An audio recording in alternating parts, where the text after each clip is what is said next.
everyone, and welcome to Book Talk with Cara. Today, I am excited to introduce you to Chelsea Bobulski, who has a great book coming out, especially for those of you who love historical romance and set around the Gilded Age time frame.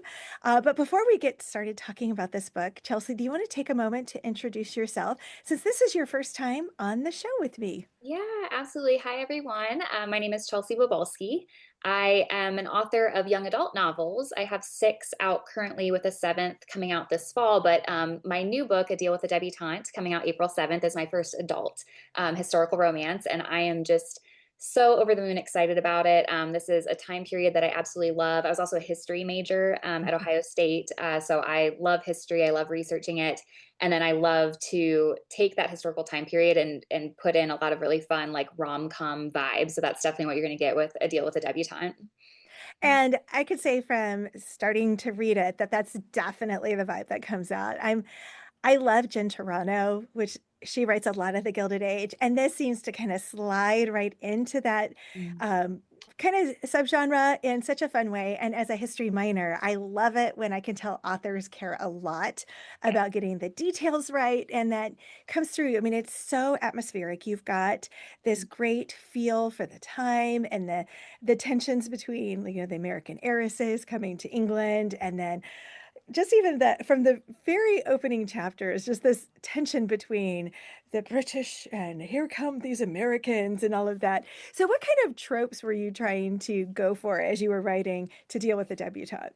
Yeah, honestly, I just love the time period so much. It's in that early 1900s Edwardian era, like the first season of Downton Abbey. For all my Downton Abbey fans out there, I just love that time period. And also in Downton Abbey, they do deal with the idea, or actually the reality of these American heiresses who went over to England. Yeah. Specifically, their families, their moms usually sent them over there because they wanted the aristocratic titles, right? They wanted their daughters to be duchesses and countesses and kind of be able to lord that over the other moms in like the New York circles who didn't have that, right? And then what the American heiresses brought to England was money for all these estates. So many estates were failing at the time. So it was these business arrangements that were happening, usually not to the greatest success. It was usually not a love match. There are a lot of examples of heiresses who went over and had terrible marriages, which is awful. So what I wanted to do, because I loved the idea of this happening, but it resulting in a love match. And so, but what I wanted to do was kind of play with the idea that my American heiress is getting sent there with no interest whatsoever in Mhm. marrying anyone there. Like she's like, I have my life in New York. I'm doing this for my mom's sake, but I'm just going to get through this without getting married and head back to my regular life. And then, of course, I have my hero who has to marry to save his estate. And he is very much, a hero who wants to take care of the people who rely on him. And so he's Yeah. like, it's his duty to make sure that his estate survives because so many families and people rely on it surviving. And so I wanted to take these two characters, the girl who has no interest in getting married and the guy who has to get married, and throw them together and see what sparks would fly from that. And it was a lot of fun to write. Yeah, and what I love is he is so, like, honest and, Mhm. like, "We are getting married," and she's like, "Oh, contraire, we are not." And there's this misunderstanding, of course, that Yeah. happens, which makes her even more like, "This is not going anywhere, buddy. Nice try." Yes.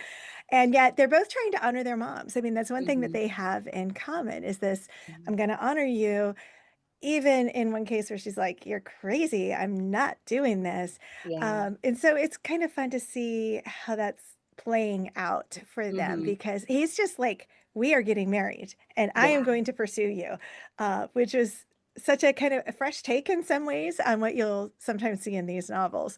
Yeah. So, how did you how did you decide to give readers this, this is such a glitzy era, and because you think Downton Abbey, you think Yeah.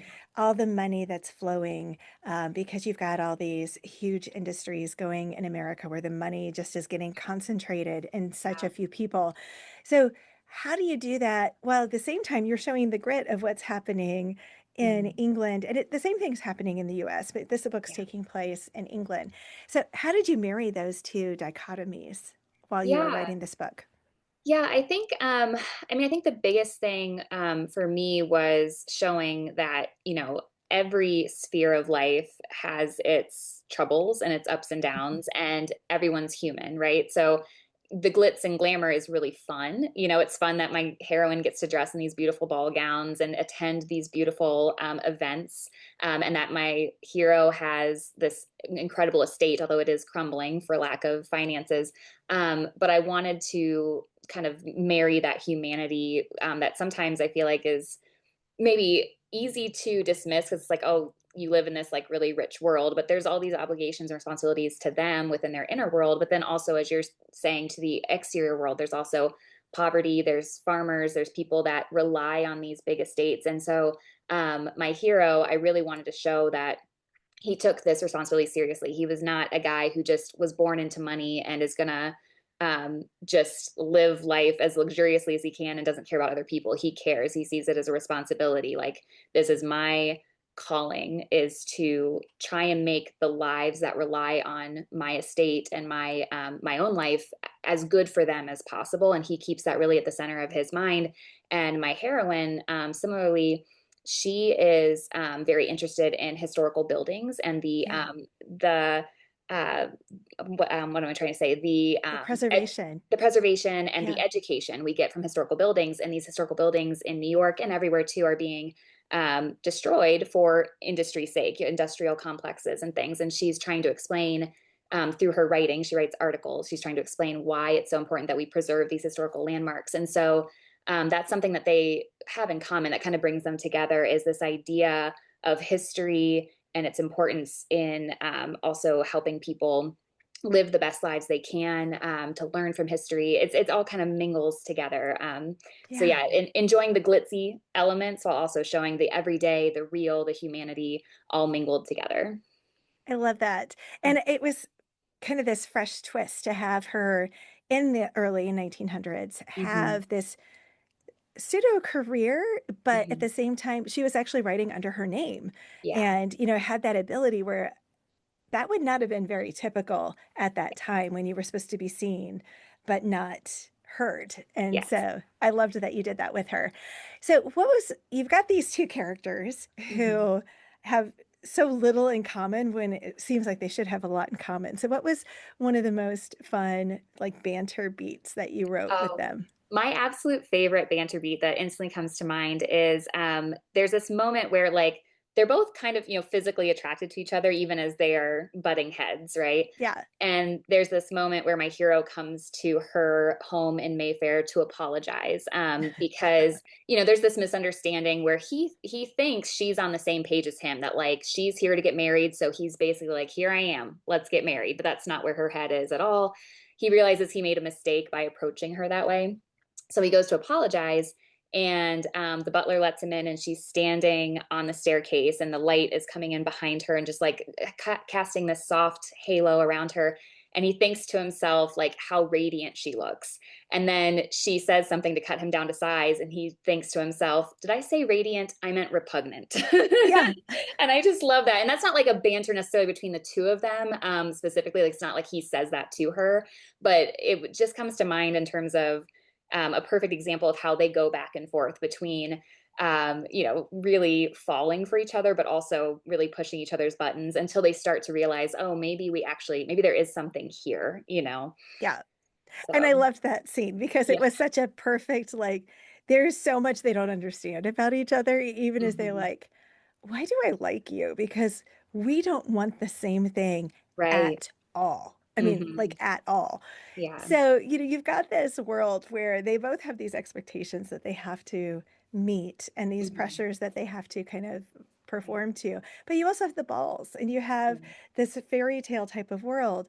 So there's a lot of research that goes into that, and you're a Hmm. historian. So, Yeah. what was one of those things that you researched that you're like, oh gosh, Hmm. this was so much fun, Yeah. but I can't include it? Oh gosh.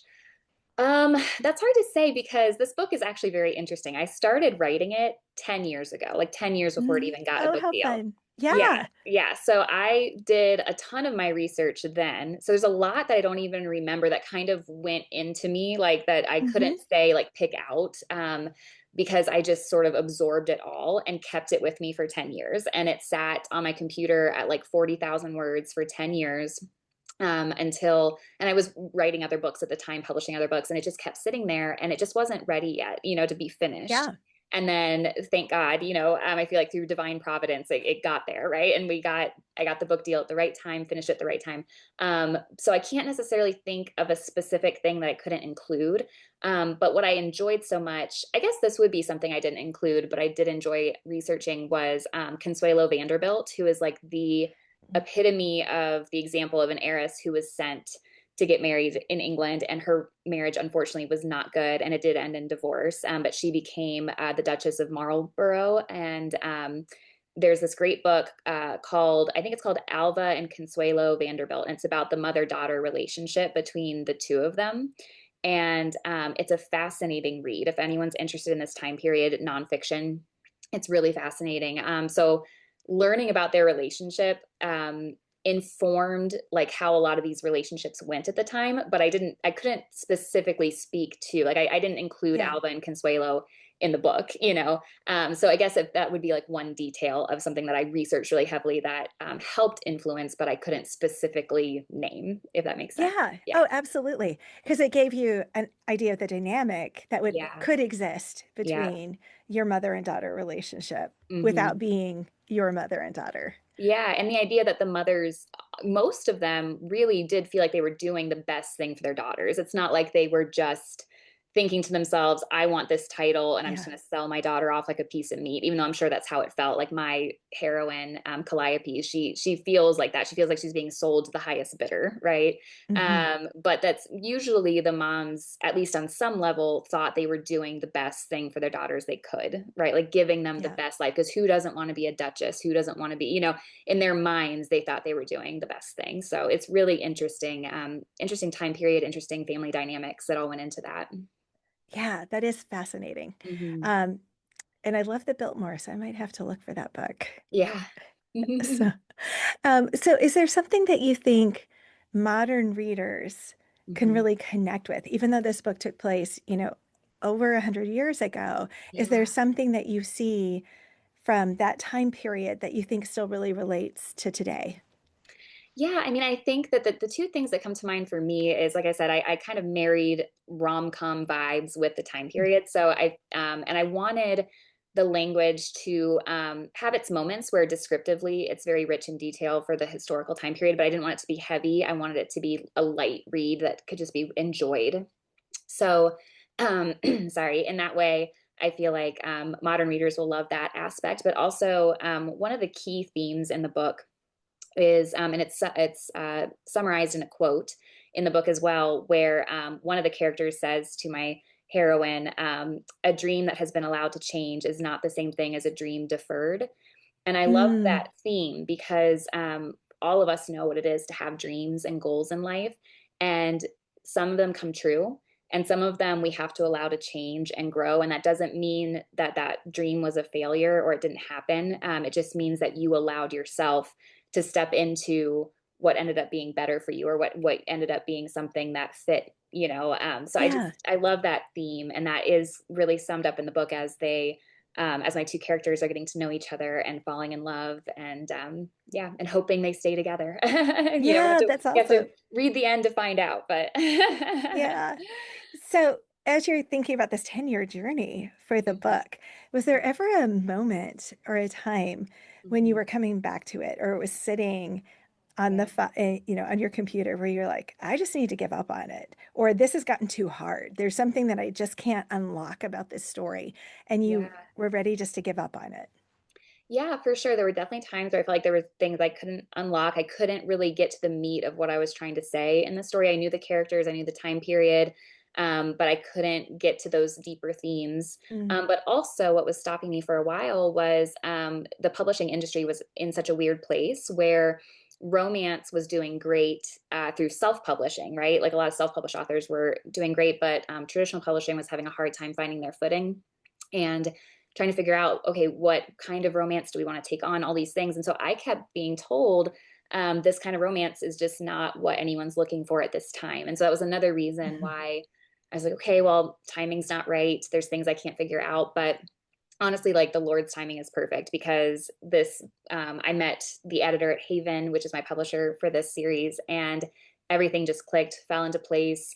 The book just poured out of me at that point, and it feels like this is the right timing. This is when it was supposed to come out, you know? So I'm very thankful. I love that. Yeah. And there is something to the right timing. And Yes. it's beautiful when you hit that point and you're just like, Yeah. "Oh, now is the time. Now Yes. it's the right place, the right time, all of Yes. that." Yes. So this book Hmm. is coming out in April, Hmm. and it's one that book clubs would definitely enjoy. So if book clubs are reading it, is there like a question or something that you're like, oh man, this would be so much fun to be a fly on the wall and Yeah. listen to book clubs talk about this part of the book? Yes. Well, the book is going to have book club questions at the end. And I actually printed them out because I thought you might ask this. So I was like, let's see, what did I write down? I have 8 questions that are going to be in the back of the book. Um, let's see, I talk about, throughout the course of their romance, Calliope and Edward is my hero, are bound by the traditions and restrictions of their time and social class. And so just asking for readers to think through, like, in what ways do you see them reject those traditions, both in their individual lives and in their courtship, and in what ways do they honor them? So kind of thinking through that time period, and again, the restrictions, but also the benefits. I mean, obviously there's a Mhm. lot of benefits that come from being in this richer upper class, and kind of diving into, how does that shape their characters and their world and their worldview. Yeah, I have ton more questions that are going to be in the back of the book that were really fun to think about and write. Oh, that's awesome. Yeah. And that's a great resource for book clubs to have. Yes. Now, here's as we wrap up this interview, Hmm. what I like to call the lightning round. So, just to Okay. give people a real quick kind of summary or overview of the book, what are 3 words that capture the book's vibe? Oh gosh, I would say romantic, and charming, and like almost bubbly. Like there's just like a Yeah, bubbly, like fun feeling to it. Yeah. I love that. And what's one trope that you embraced and maybe one that you turned on its head a little bit?